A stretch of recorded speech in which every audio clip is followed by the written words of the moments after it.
مضل له ومن يهده فلا هادي له واشهد ان لا اله الا الله واشهد ان محمدا عبده ورسوله اما بعد ان اصدق الحديث كتاب الله واحسن الهدي محمد صلى الله عليه وسلم وشر الامور محدثاتها وكل محدثة بدعة وكل بدعة ضلالة وكل ضلالة في النار.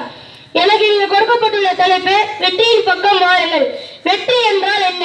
வெற்றி என்பது எடுத்துக்கொண்டால் அது பொதுவாக பலருக்கு பல இலக்காக இருக்கும்.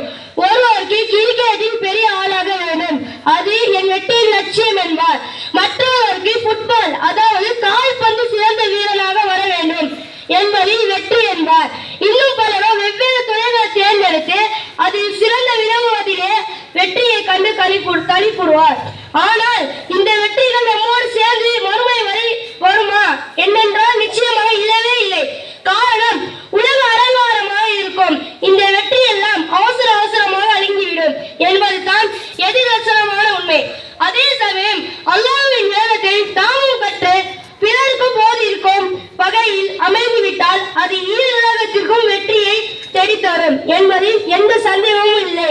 அல்லாஹ்வின் தூதர் ஸல்லல்லாஹு அலைஹி வஸல்லம் அவர்கள் கூறினார்கள், ஒரு மனிதன் இறந்து விட்டால் அவரை பின்தொடர்வது 3 விடயங்கள் மட்டுமே. அதில் ஒன்று மார்க்க கல்வியாகும். மேலும் நபிகள் நாயகம் ஸல்லல்லாஹு அலைஹி வஸல்லம் அவர்கள் கூறினார்கள், சஹீஹுல் முஸ்லிம் ஹதீஸ் 1470 1471 ஹதீஸாக பதிவு செய்யப்பட்டுள்ளது.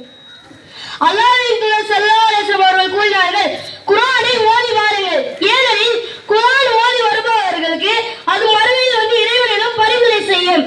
இரு மொழிச்சுடர்களான அல் பக்ரா மற்றும் ஆல் இம்ரான் ஆகிய 2 அத்தியாயங்களையும் ஓதி வாருங்கள், ஏனெனில் அவை மறுமை நாளில் நிழல் தரும் மேகங்களை போன்றோ அல்லது அணி அணியாக பறக்கும் பறவை கூட்டங்கள் நிழல் தரும் மேகங்களை போன்றோ அல்லது அணி அணியாக பறக்கும் பறவை கூட்டங்கள் போன்றோ வந்து தம்மோடு தொடர்புள்ளவர்களுக்கு இறைவனிடம் வாதாடும் அல் பக்ரா அத்தியாயத்தை ஓதி வாருங்கள். அதை கையாள்வது வளம் சேர்க்கும், அதை கைவிடுவது இழப்பை தரும். இது அத்தியாயத்திற்கு முன் சூனியக்காரன் செயல் இழந்த போவார்கள். இதை அபூ உமாமா அல்-பாஹிலி ரலியல்லாஹு அன்ஹு அவர்கள் அறிவிக்கிறார்கள். இதன் அறிவிப்பாளர்களில் ஒருவரான முஆவியா பின் ஸல்லாம் ரஹ்மத்துல்லாஹி அலைஹி அவர்கள் கூறுகிறார்கள், நவாஸ் பின் சமான் ரலியல்லாஹு அவர்கள் கூறியதாவது, நபிகள் நாயகம் ஸல்லல்லாஹு அலைஹி வஸல்லம் அவர்கள் மறுமை நாளில் குர்ஆனும் அதன்படி செயலாற்றியவர்களும் அழைத்து வரப்படுவர். அப்போது அல் பக்ரா அத்தியாயமும் முன்னே வரும் என்று கூறிவிட்டு இவ்விரு அத்தியாயங்கள் முன்னே வருவதற்கு அல்லாஹ்வின் தூதர் ஸல்லல்லாஹு அலைஹி வஸல்லம் அவர்கள் பின்வரும் 3 உவமைகளை கூறினார்கள். அவற்றை நான் இதுவரை மறந்திடவில்லை.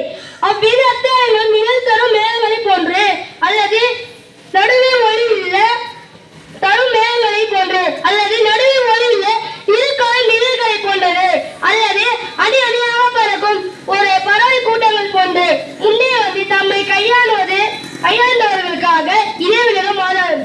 அறிவிப்பவர் இப்னு அப்பாஸ் ரலியல்லாஹு அவர்கள் அறிவிக்கிறார்கள். எனவே இப்படியான வெற்றியை பற்றி ஈருலகின் நன்மக்களாக திகழ அல்லாஹ் உங்களுக்கும் எங்களுக்கும் ஆக்கி அருள் புரிவாராக என்று கூறி என உரையை நிறைவு செய்கிறேன். வாஹிதா அல்ஹம்துலில்லாஹி ரப்பில் ஆலமீன். அஸ்ஸலாமு அலைக்கும் வரஹ்மத்துல்லாஹி வபரகாத்துஹு.